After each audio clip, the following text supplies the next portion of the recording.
Onimusha, one of the most enjoyable franchises to call the PlayStation 2 its home. A beautiful mix of Resident Evil survival horror aspects with the hack and slash gameplay of God of War, set in a disturbing and haunting feudal day Japan.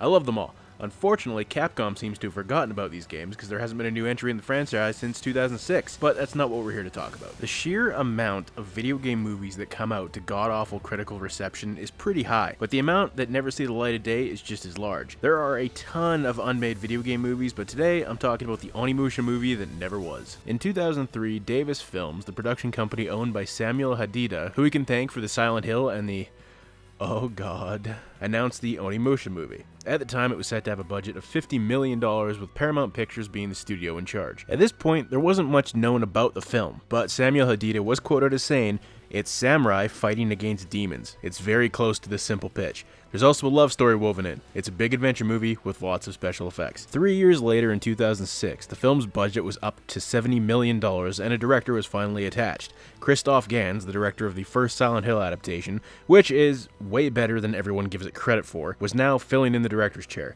With the director on board, production was ready to begin, with filming in China set to begin in February of 2008, with a release date later that same year in December. We have a budget, a director, and a set filming date. All that was left was to cast the film. Many Asian actors were attached to this thing, including Tsuyoshi Ehara, Satomi Ishihara of Shin Godzilla fame, and Emily de Ravine. Yeah, that's all well and good, great choices, but the most important role needed to be filled. Just who the hell was going to play the series protagonist, Samanosuke? There was only one man you could cast, Samanosuke himself. Takeshi Kinshiro, the man who served as the face and voice of Samanosuke in Onimusha Warlords and Onimusha 3, was officially cast. The film's synopsis was then released, giving us an idea of what exactly the story was going to be. And yes, it's Hollywood Americanization at its finest. In feudal Japan 1582, the warlord Nobunaga is ambushed by ninjas led by the brave samurai Samanosuke. Trapped, Nobunaga commits seppuku, but two sinister sorcerers reanimate Nobunaga's corpse with a half-human insect larva. The resurrected Nobunaga orders the capture of two very special women to fulfill his evil plans. When Britta, the daughter of a Dutch merchant, is abducted on board a ship by seemingly invincible warriors, her tutor and confidant, Jacob, pursues her captors, vowing to rescue her at all costs. Meanwhile, the beautiful Princess Yuki is also kidnapped, this time by ninjas that reveal themselves, incredibly, to be part spider.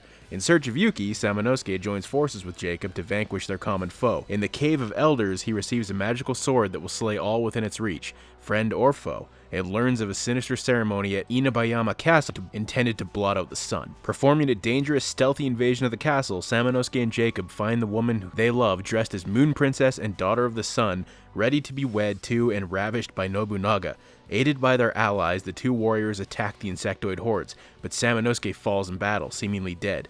In a mystical encounter, he is given the option to survive and fight, but it comes at a terrible cost. Jesus Christ, was that the synopsis or the entire script? All the pieces were coming together, the puzzle was almost complete, everything was falling into place, so why exactly did the Onimusha movie never see the light of day?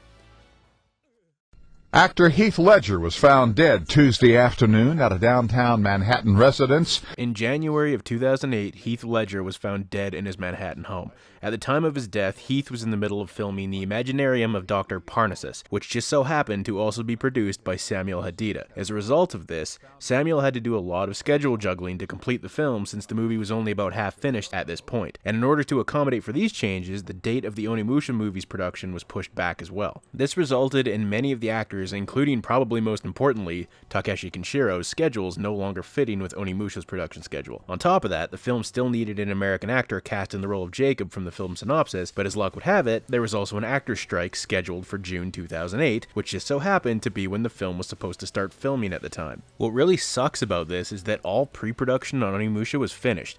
They were literally ready to film, and then it was like a Category 5 tornado just made its way through the production, just screwing up every single aspect of the film. Eventually, the film lost its director when Christoph went on to direct a different film, and in 2012, in an interview with Forbes, Samuel stated, "Onimusha has been a very big challenge to do because it was a samurai movie and we have tried to make it. The budget was very expensive, and we see what Universal is doing with their samurai movie 47 Ronin. We're not going to have space for two samurai movies, so we'll wait a little bit on Onimusha." This was in 2012, 8 years ago, and there hasn't been so much as a peep since. And in 2018, Samuel Hadida, who was only 64 at the time, passed away. I think it's safe to say that the Onimusha movie is dead. Would it have sucked like basically every video game adaptation has before it? Who knows? It's sad, because if the movie had come out, it's very likely that Capcom would have used the hype to potentially release a new entry in the game series. But as it stands now, both the movie and the Onimusha franchise it was based on are about as dead as Nobunaga himself. Hey guys, I hope you liked the video. This is the part where I shamelessly plug myself, which wasn't supposed to sound as dirty as it did. If you want to see more reviews or any of the other content, consider subscribing and following me on social media at the links below. And if you like what I do here and want to support the channel, you can do so by donating to my Patreon page for extra and exclusive content, including full movie commentaries and exclusive reviews. Until next time.